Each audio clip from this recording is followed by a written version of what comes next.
சகோதரர் பக்சிங் அவர்களின் ஊழியத்திலிருந்து விடாய் துணிக்கேற்ற வார்த்தைகள். ஆகஸ்ட் மாதம் 12ஆம் தேதி.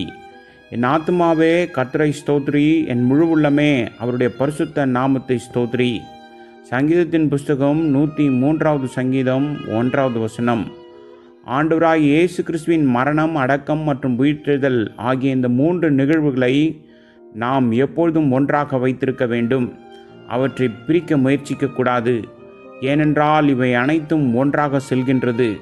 உங்கள் ஜெபத்திலோ, சாட்சியிலோ, பிரசங்கத்திலோ, எழுத்திலோ சிலுவையை பற்றி குறிப்பிடும் போதெல்லாம் அவருடைய மரணம், அடக்கம் மற்றும் உயிர்த்தெழுதல் ஆகியவற்றை ஒன்றாக வைத்திருக்க முயற்சி செய்யுங்கள்.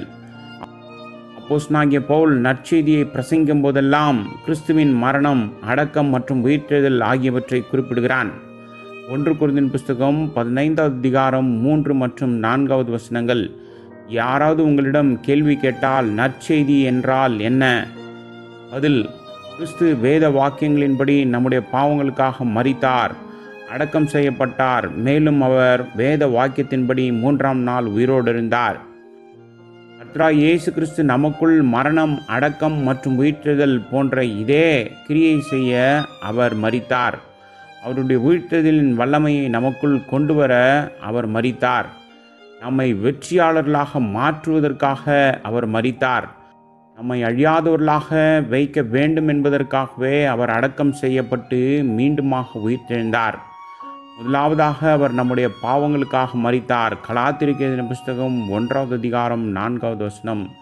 இரண்டாவதாக கிறிஸ்து நம்மில் வாசம் செய்கிறார். கலாத்தியர் நிருபம் 2வது அதிகாரம் 20வது வசனம். நம்முடைய பாவங்களின் நியாய தீர்ப்பை நீக்கி அவருடைய நீதியை நமக்கு கொடுப்பதற்காக அவர் மரித்தார். கடந்த காலம், நிகழ்காலம் மற்றும் எதிர்காலத்தின் நம்முடைய பாவங்கள் அனைத்திற்கும் அவர் தண்டனையை ஏற்றுக்கொண்டார். மீட்பின் கிரியத்தை செலுத்தினார். நாம் 3 விதமான பாவங்களை செய்கின்றோம்: நமது எண்ணங்களால், வார்த்தைகளால் மற்றும் செயல்களால். இந்த பாவங்களுக்கெல்லாம் கர்த்தராகிய இயேசு கிறிஸ்து 3 விதமான தண்டனைகளை ஏற்றுக்கொண்டார். இந்த பாவங்கள் எல்லாம் கர்த்தராகிய இயேசு கிறிஸ்து 3 விதமான தண்டனைகளை ஏற்றுக்கொண்டு சுமந்து தீர்த்தார். மார்க்கு சுவிசேஷம் 10வது அதிகாரம் 34வது வசனம். முதலாவதாக நம்முடைய பாவ எண்ணங்களுக்காக அவர் பாடுபட்டார். ஒரு மனிதன் யாரிடமாவது தீவிர வெறுப்பை காட்ட விரும்பினால் அவன் அடிக்கடி அந்த நபர் மீது துப்புகிறான்.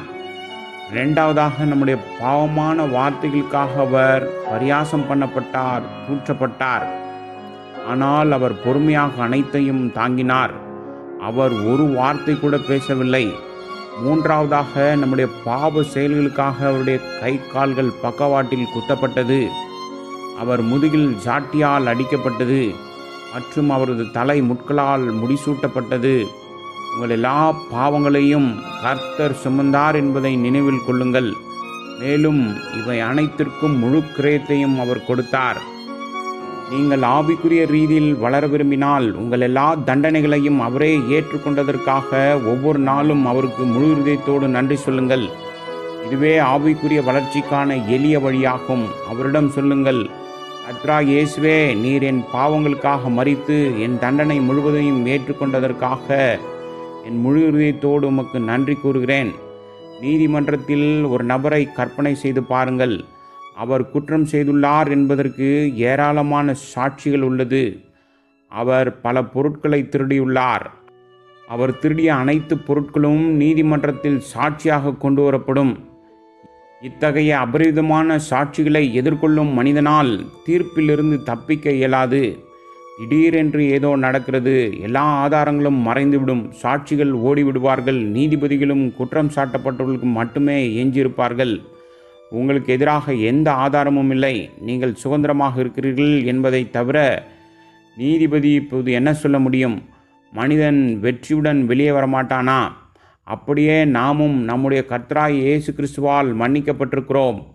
இந்த பாவங்களுக்காக அவர் நம்முடைய பாவங்கள் அனைத்தையும் தனது சொந்த இரத்தத்தை சிந்தி கல்வாரி சிலுவையின் மீது சுமந்தார்.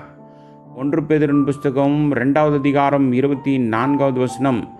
எனவே நீங்கள் ஆவிக்குரிய ரீதியில் வளர விரும்பினால் நீங்கள் உண்மையிலேயே அவருக்கு நன்றியுள்ளவர்களாகவும் உண்மையுள்ளவர்களாகவும் இருக்க வேண்டும்.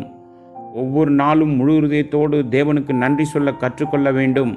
ஆவிக்குரிய வளர்ச்சியின் ரகசியம் இதுதான் என்பதை அறிவோம்.